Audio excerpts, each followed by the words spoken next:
The seatbelt still wrapped around me. I don't remember clicking it in. My back hurts in that same spot again, lower left, just above the hip, like something inside me's been ground down overnight. I don't know how long I've been parked here. I must have nodded off around 4, maybe 3. The coffee's cold now, still sitting in the cup holder like it did me a favor just by being there. It's the kind they hand out free when you wait long enough in the same gas station. The kind that tastes burnt even when it's hot. But it's something to hold when your hands start to shake. I didn't finish it. I didn't need to. It was just a reason to keep my hand busy. The engine never went off. Not really. I let it idle through the night because the heater's the only thing that still listens when I say I'm cold. The fan hums like it's whispering to itself. It's the only sound in here most nights. That and the occasional click from the vent, like it's settling into this life too. I keep meaning to get it checked. But the last mechanic said I needed new tires and a new battery and something about a belt that's about to snap. He asked me what I do for a living. I told him I just drive. He nodded like he understood, but I don't think he did. The smell's worse in the mornings. Not bad like rot or anything, just tired. Fast food wrappers crammed into the side pocket, fries that fell between the seats weeks ago, old ketchup stains on the steering wheel I keep forgetting to wipe. Everything in here smells like work. Not sweat exactly, but something close. The leftover warmth of too many hours spent waiting, moving, stopping, waiting again. The ghost of 100 dinners that weren't mine. I wake up like this more often now. Half sitting, half thinking, eyes open, but not really seeing. The streetlights blur into each other when you stare at them long enough. The windshield's fogged a little from my breath, just enough to make the world outside look soft. Almost peaceful. But that's just the glass lying. Out there, it's just more parking lots, more drive-thrus, more blinking lights telling me I'm behind again. The phone buzzes. Not loud, just a vibration against the console. I don't even check it right away. I know what it is. It always starts early. Those little nudges from the app pretending to be helpful. Start your day now. High demand near you. Make an extra $5 with 3 deliveries before 7 a.m. Like it's doing me a favor. Like I asked it to remind me I'm still broke. I blink slow. The sun's not even up yet. Just that gray smudge of dawn that makes everything look flatter. I rub my eyes with the sleeve of the hoodie I haven't taken off in 3 days. There's salt at the corners of my eyes, like the night dried there while I wasn't paying attention. My mouth tastes like whatever I ate last. Probably nothing. Maybe that gas station sandwich I bit once and threw away. Too stale to swallow, too expensive to waste. The world doesn't feel real in these moments. It's like I'm watching it from behind glass. Cars pass, people walk their dogs, the day begins for everyone else like it means something. But in here, in this seat, it never really ends. It just shifts slightly. From dark to dim. From tired to hungrier. From nothing to less than that. The dashboard glows faintly. The gas light's not on yet. But I know it will be soon. I can tell by the way the car hesitates when I tap the pedal. Like it's asking me to be kind. Like it knows I won't be. Not today. Not again. I used to think this was just a phase. Something to hold me over. A bridge between jobs. A temporary fix while I figured things out. That's what I told my mom, my friends, myself. Just something to keep me moving. But bridges go somewhere. This feels more like a loop I can't step off. I drive in circles, literal ones. Same neighborhoods, same restaurants, same parking lots with the same gum stains on the curb. I know the cracks in some drive-through windows better than I know my own face lately. There's a quiet that creeps into the car after a while. Not silence, just absence. No music, no voices, no orders coming in, just the low hum of the engine and the sound of me breathing through my nose. It's not peace. It's just the space between pings. The pause before I have to pretend I'm awake, alert, thankful. I look in the rearview mirror. My face doesn't look like me anymore. Puffy eyes, scruff I meant to shave, the slump in my shoulders like I'm bracing for a hit that never comes. There's a hoodie draped over the passenger seat. I think it's clean. Doesn't matter. It's warm. That's enough. The floor's littered with receipts, empty wrappers, a crumpled $5 bill I meant to use for gas but forgot I had. I reach down to grab it, then stop. What's the point? I'll just need it later. For gas, for tolls, for whatever stupid fee they tack on next. I used to laugh when I saw people sleeping in their cars, not mockingly, just that nervous kind of laugh people do when they don't want to believe something could happen to them. I get it now. The car's the only place no one asks questions. It's warm enough if you leave the engine running, quiet enough to think, until that becomes the problem. I haven't said a word out loud in, I don't know, since yesterday's last drop-off maybe. Some guy waved through his apartment window, didn't open the door, just mouthed thanks through the glass and disappeared. I stood there a second longer than I should have, just in case he changed his mind and came back. He didn't. The phone buzzes again. This time I check it. Delivery hotspot nearby. Limited time incentives. The words mean nothing. But they know I'll go. I always go. Because the alternative is sitting here, watching the sun climb up a sky I can't afford to enjoy. I take a sip of the cold coffee. It's bitter now. Feels like swallowing rust. I keep drinking anyway. Not for the taste, just to feel something pass through me. Just to remind myself I'm not fully empty yet. The app opens with a tap. The screen lights up the cabin in that faint blue hue, like an aquarium light. Like I'm underwater and this thing is the only surface I know. I don't even look at the details. I just hit go. My thumb moves before I think. I check the mirror again.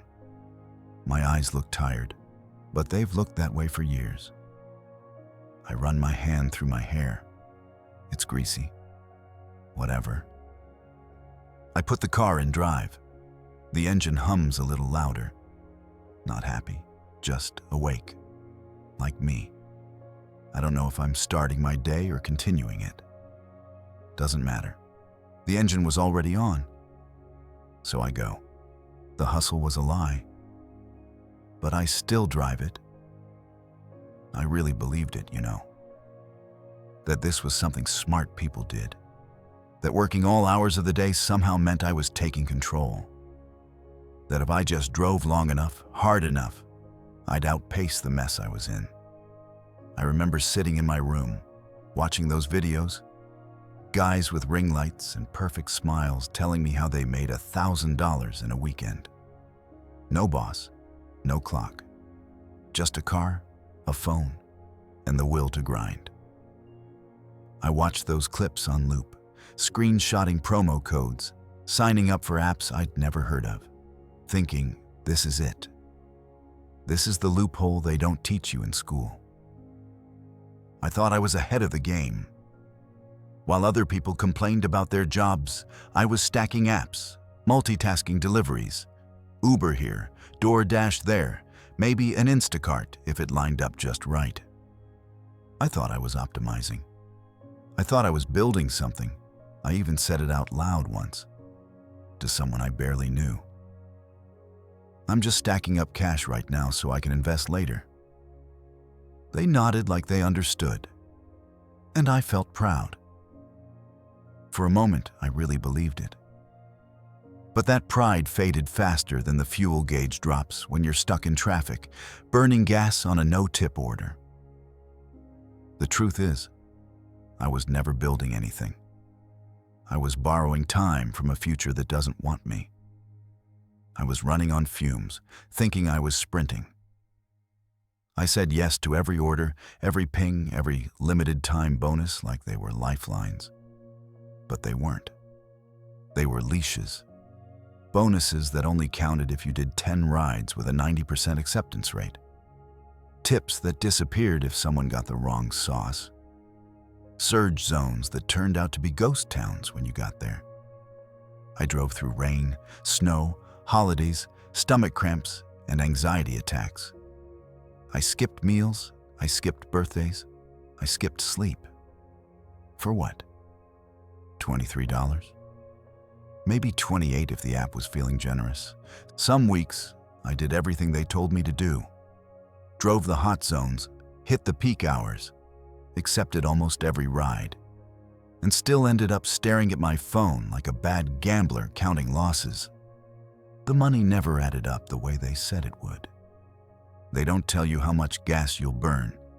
They don't tell you about the parking tickets, the car repairs, the cost of sitting still while the timer ticks down on an order that's not ready. They don't tell you how much it breaks you to wait for a tip that never comes. How it feels to hand someone food you can't afford yourself, smile through the hunger, and watch the door shut without a word. I kept thinking if I just pushed harder, it would pay off. That's what they say, right? Hustle harder, work smarter, keep grinding. But you can't outwork a system built to bleed you dry. You can't win a game where the rules change every time you start catching on. I learned the hard way that there's no finish line here. Just more pings, more routes, more chances to burn your last ounce of energy on a sandwich that earns you $4 and an insult. There was this one night. I remember it too clearly. I'd been driving since noon. No breaks, just bathroom stops and gas stations. I was chasing a promo. $85 if I completed 20 deliveries in 12 hours. I was on number 19. It was almost midnight. My legs ached. My back felt like it was fused to the seat. I hadn't eaten. My eyes were doing that thing where everything looks doubled. I got the ping for number 20, pickup at a fast food place across town.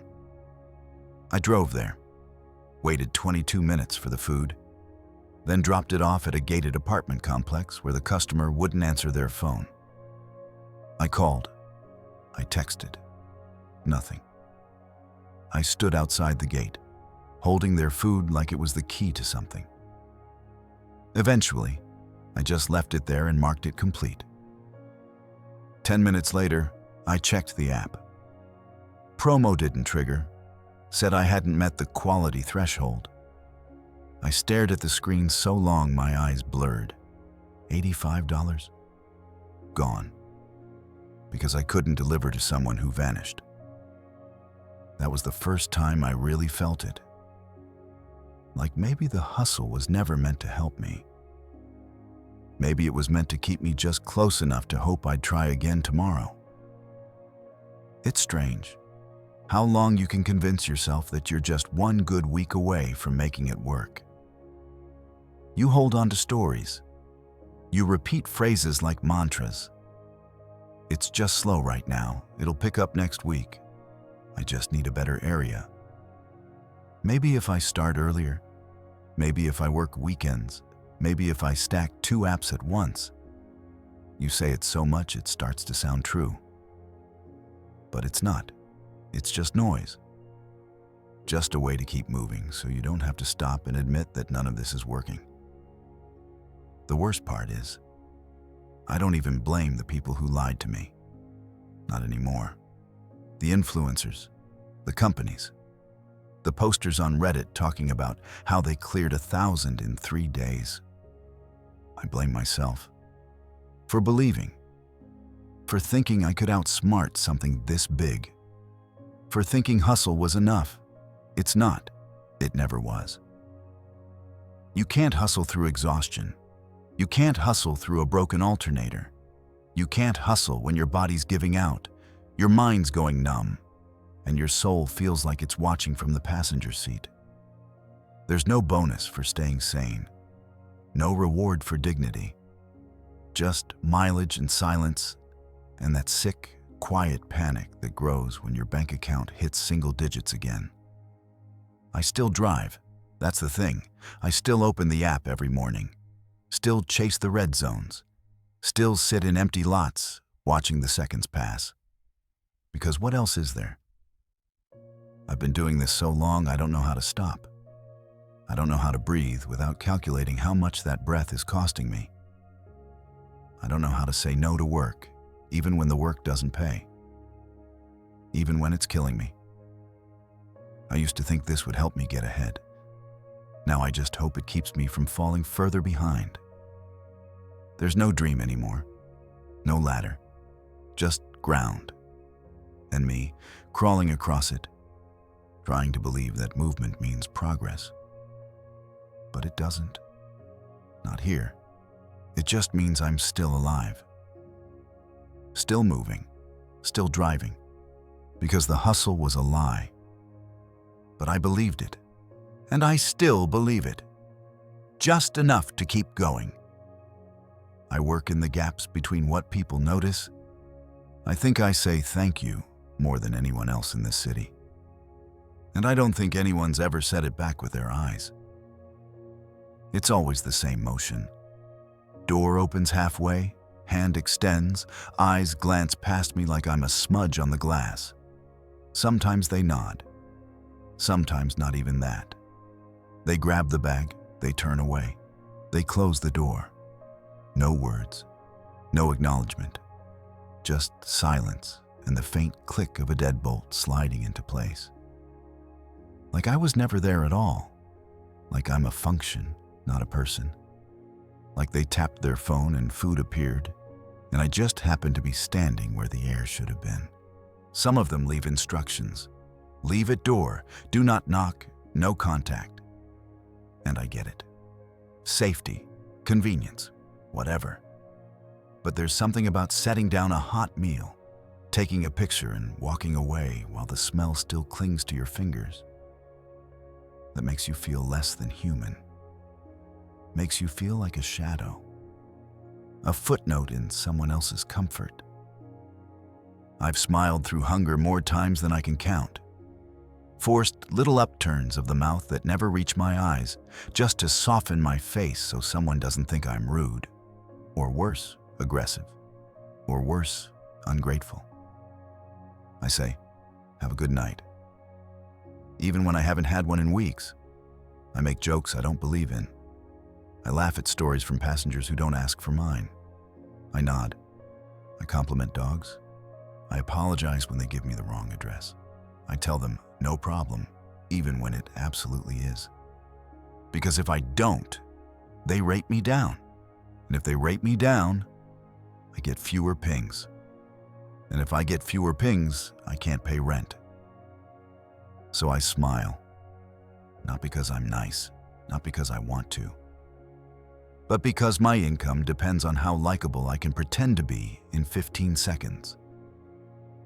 That kind of pressure, it's not loud, it's quiet. Creeps into your posture, your voice, the way your hands start to fidget before you ring a doorbell. You begin to rehearse every interaction in advance. How to hold the bag so it doesn't swing. How to look friendly but not invasive. How to stand far enough back so they don't feel threatened, but close enough that they know you're waiting. You start to study your own face in the mirror at stoplights, just to make sure it doesn't look tired in the wrong way. Passengers climb in the back and talk like I'm not there. Not rude, just indifferent. On the phone with their friends, their partners, their jobs. I've learned the intimate details of strangers' lives in 10-minute rides without being spoken to once. I've heard breakups, arguments, secrets. I've heard people cry behind me. I've heard them laugh too, like really laugh, while I stared straight ahead, gripping the wheel like a ghost driving through someone else's movie. They only speak when they need something. Turn left? Can you stop at the corner? Actually, I meant the other Starbucks. That's when I exist. That's when I have a purpose. Until then, I'm just a moving chair, a playlist, a tool, and I get it. I'm not mad. But it wears on you.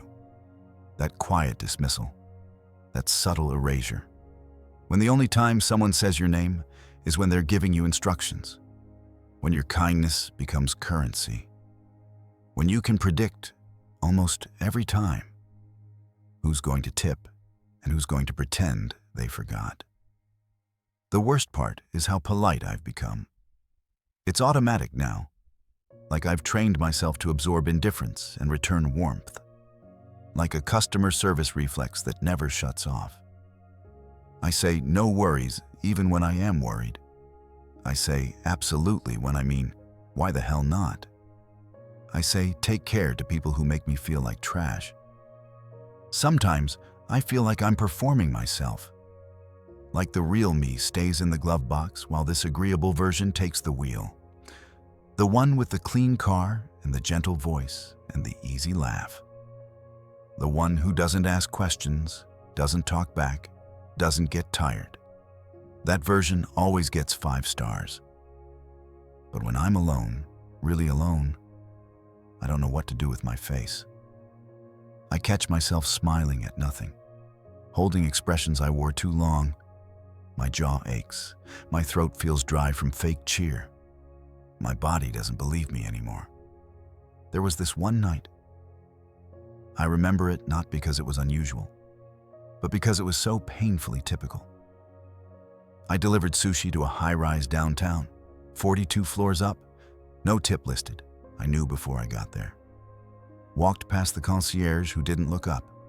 Took the elevator, stood outside the door for 2 minutes before it opened. A guy in pajama pants barely looked at me. Just said, "Finally," grabbed the bag and shut the door. I stood there a second longer than I should have. Like maybe something was missing. Like maybe he'd open it again and say something else. He didn't. I rode the elevator back down. That elevator ride was the longest part of my night. And I didn't say a word. The thing is, it's not the big moments that wear you down. It's the accumulation, the little humiliations, the near misses, the kindness that feels transactional, the gratitude that never arrives. It's the way you start to feel transparent, like you could disappear mid-shift and no one would notice except the app wondering why you didn't swipe delivered. I've spent 12-hour days speaking to dozens of people and still gone home feeling like I never really existed. Like I was just a set of hands, a smile, a GPS pin. I've made deliveries during storms, during blackouts, during holidays, and still walked away with nothing but silence. Sometimes I fantasize about someone looking me in the eye and just saying, "Hey, thanks. I see you." Not for the food, not for the ride, just for existing, just for being out here, trying. But it doesn't happen, not really. Instead, I become more efficient, more invisible, more pleasant. I get good at vanishing, good at becoming background. That's what this job teaches you, how to disappear politely. I used to think invisibility was a kind of freedom, but now I know it's just another word for erasure.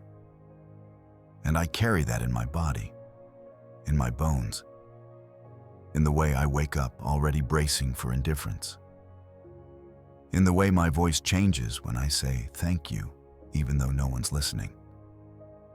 I work in the gaps between what people notice and no one tips a ghost. The map thinks I'm always somewhere else. The map says I'm near Elm and 24th, but I'm not.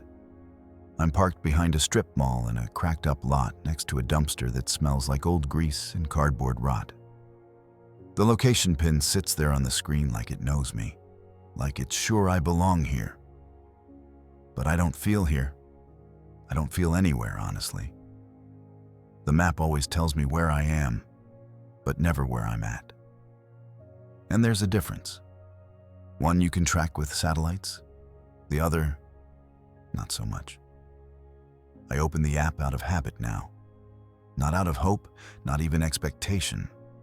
Just muscle memory, like brushing your teeth or checking your pockets for your keys. I don't even think about it anymore. I just wake up, roll over, and check for heat maps. Sometimes before I even pee. I scroll through zones glowing red and orange like warning lights, like little bursts of urgency, as if my survival depends on getting to the right shade at the right time. And maybe it does. The map says I'll earn more if I head 10 minutes west. That area's surging. But I've chased those lies before. Red zones that vanish by the time I get there. Surge bonuses that disappear mid-delivery. And still I drive. Still I chase, because not chasing means standing still. And standing still feels like drowning. There's no clock in, no shift change, no clean start. I don't know when my day begins anymore. I just know when the pings start. That's when I become useful again. Before that, I'm just parked, breathing, waiting. Sometimes I eat before I drive, but most days I tell myself I'll eat after the first good run. That run rarely comes. By the time it does, it's too late and I'm already too deep in the zone to stop. I chew gum. I drink lukewarm gas station coffee. I tell myself I'm fine. I used to think flexibility meant freedom, that I could choose my own hours, my own pace, that I was in control. But flexibility is just the polite word they use to mean chaos. It's the silence after asking if you can take a break and realizing no one's listening. Because there's no one to listen, just the algorithm. And the algorithm doesn't care if you're tired. It doesn't care if your kid's sick or your back hurts or your head's been ringing for a week straight. It cares about movement, completion, compliance. The app tells me where to go, but it never asks where I am. Not once has it checked in. Not once has it asked if I'm okay. It routes me through unfamiliar neighborhoods at night. It pings me to pick up orders from restaurants I can't afford to eat at. It times me, rates me, penalizes me for hesitation. And I let it. Because stopping means disappearing. And disappearing means I have to face what's left. There's a dread that builds when the map starts dictating your body. When you don't remember the last time you made a decision that wasn't based on a surge. When your stomach growls but you wait for one more ping. When your bladder aches but the next ride might be the one that makes the night worth it. You become a set of responses, a yes machine. You stop asking questions. You just follow the lines on the screen like they lead somewhere that matters. But they never do. They just take me in loops. Grocery store to house, restaurant to office, highway to parking lot to another parking lot. I know the shortcuts better than I know my own apartment now. I know which drive-thrus take longest, which buildings make you wait for the elevator, which neighborhoods tip and which ones don't. But I don't know how I got here. Not really. Some days I catch myself scrolling through the app like it's a horoscope, looking for meaning, signs, anything that might explain why some nights I make $60 in 2 hours, and other nights I make 14 in 6. I try to decipher it like scripture. Was it the weather, the location, my acceptance rate? Did I cancel too many requests? Did I drive too slow, too fast? Did I offend the algorithm somehow? It's not even about money anymore. Not just. It's about worth, existence, Proof that I'm still needed by something, even if it's a line of code on a server somewhere that doesn't know my name. I think the scariest part is realizing that I don't plan anymore. Not really. I don't have next steps. I don't have a timeline. I don't say, when I get out of this, because I don't know what out looks like. I just move forward, day to day, ping to ping, like forward is all I have. Like stillness would collapse everything. There's a particular kind of tired that sets in when you're always somewhere, but never where you meant to be. The kind of tired where your body arrives, but your mind is 2 cities back. The kind where you forget the name of the street you just turned on, even though you've turned on it 3 times this week. The kind where someone asks how you're doing, and you realize no one has asked you that in days. Maybe longer. The map keeps updating. Every few minutes, it shifts. New surge here, promo there, dash along this corridor for extra rewards. I follow it. I always follow it. Not because I believe it, but because it's all I have. A direction, an illusion of forward, a lie with coordinates. I don't dream anymore. Dreams require distance, stillness, hope. I scroll instead. I refresh, I chase.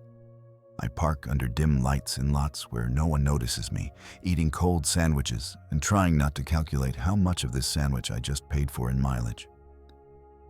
I wipe crumbs off my lap with the same napkin I used to clean the touch screen. I check the mirror. I don't look tired. I look emptied. The map says I'm somewhere, but I don't think that's true. I think I'm in between. Between stops, between pings, between who I was and who I'm becoming. And I don't think the map has a pin for that. Some nights I whisper things to myself just to hear a voice in the car. Not thoughts, just sounds. Like saying okay when the screen lights up. Even though no one's listening, I've started narrating out loud when I drive. Street names, lefts and rights. As if naming things might help me feel present again. It doesn't. I miss being missed. I miss being somewhere and knowing that someone knew I was there. Now, the only confirmation I get is a digital receipt. A thumbs up. A 5-star rating that feels as hollow as the silence between orders. I wish the map would ask me where I want to go. Just once. Just to remind me I used to have an answer. But it won't. It never has. So I scroll, and I go. And I pretend it knows better than I do. Because pretending feels safer than stopping. And stopping feels like being found out. And I don't know where I am anymore. But the map says I'm moving. So I keep moving. This isn't extra. It's everything I've got. I used to think there'd be a moment, some invisible line I'd cross where things would shift. Not a big thing, not a miracle. Just a day where I wouldn't feel like this anymore. A day where I'd come home with enough money, enough air, enough quiet in my chest to exhale without it hurting. But that day never came. Just more deliveries, more dings, more driving, more waking up with my neck crooked and my wallet flat. I'm not building anything. I'm not working towards something. I'm just trying not to go under. That's all it is now. That's all it's been for a long time. It's strange how long you can survive on just that. On the thin thread of almost. Almost making rent. Almost catching up. Almost being okay. But almost doesn't spend. Almost doesn't rest. It just keeps you alive enough to keep going. Some days I feel like I'm moving backward no matter how hard I push forward. Like I'm pedaling into a wind that never stops. I work harder now than I ever have. Longer hours, worse conditions. My back hurts in ways I don't have the language for. My legs stay sore even when I'm off them. My eyes blur after too many hours on the road and too many nights chasing a bonus that disappears the second I get close. I open the app before I open the curtains. I track surge zones instead of time. My phone battery outlasts me most nights. When it buzzes, I flinch. Not from surprise, but from the muscle memory of urgency. There's always one more ride, one more run, one more chance to make up for all the hours that didn't add up. And I take it. I always take it. Because I'm scared of what happens if I don't. If I stop, I feel it all. The debt, the hunger, the isolation, the truth. So I don't stop. I just let the engine idle while I wait for the next job. I sip cold coffee because it's something to do with my hands. I check my rearview mirror like I'm expecting to see someone who remembers who I was before this. Sometimes, I wonder how long it would take for the world to notice if I disappeared. If my app status went offline, if the pings stopped, if no one got their food and no one got their ride. Would it matter? Or would someone else just take the order, take the route, take my place like I was never here at all? I think that's the hardest part. Not the low pay, not even the exhaustion. It's the invisibility, the way this job turns people into scenery. You get used to being unnoticed. You get used to being tolerated. You get used to being the reason someone eats, but not the reason they care. You become a ghost with a delivery bag, a smile with a steering wheel, a moving dot on a map that always arrives on time but never actually arrives anywhere. I can't remember the last time I sat down and ate without checking for a ping. Can't remember the last time I got in the car without thinking about gas-to-mile ratios or how many deliveries I need to hit a promo I'll probably miss by one. I don't dream anymore. Dreaming costs too much. I calculate instead. Hours, earnings, gas, distance, hope. I tell people I'm fine. I say it so easily now it doesn't feel like a lie anymore. It's just the noise I make when someone gets too close to the truth. I smile through it. I joke. I say I like the freedom, like I chose this. Like I didn't end up here after every other door closed, and this was the only one that didn't lock behind me. But that's not freedom. That's surviving. That's choosing between drowning and treading water until your legs give out. Sometimes I park in lots just to breathe. Not because I want to, but because I have nowhere else to go between orders. I stare at empty storefronts. Watch people walk in and out of places I can't afford. I think about who I'd be if I didn't have to say yes to everything. If I could just say no, without fear trailing behind it like a shadow. But I can't. I don't have that kind of distance from survival. I'm not saving up. I'm not getting ahead. I'm staying alive. And that takes everything. Every hour, every mile, every piece of patience I have left, every smile I fake, every conversation I let slide, every part of myself I quiet down just to keep moving. There's nothing extra about what I do. There's nothing on the side about it. This is the work. This is the main thing. This is the whole story. And I keep telling it without ever using words. I don't take days off. I take days less bad. I take nights where I only drive 8 hours instead of 12. I take breaks in the front seat, pretending they count as rest. I take silence instead of support. I take whatever the app gives me. I haven't called in sick because there's no one to call. I haven't complained because complaints don't pay. I haven't cried because I'm scared that if I start, I won't stop. This job isn't a stepping stone. It's a treadmill with no off switch. And every time I try to step off, I hear that voice again, mine, saying just one more ride, just one more hour, just until the next bonus, just until Friday, just until next month. But there's always another just until, and never a finally, never a now I can stop. I know I'm burning out. I've known it for a while. But I don't know what to do with the flame. It's the only thing keeping me warm. I'm not angry. I don't have the energy for that. I'm just tired. Tired in a way sleep doesn't fix. And still, I drive. Because motion feels safer than stillness. Because the engine is already on. Because my body knows what to do, even when my heart doesn't. Anyway, the phone just buzzed again.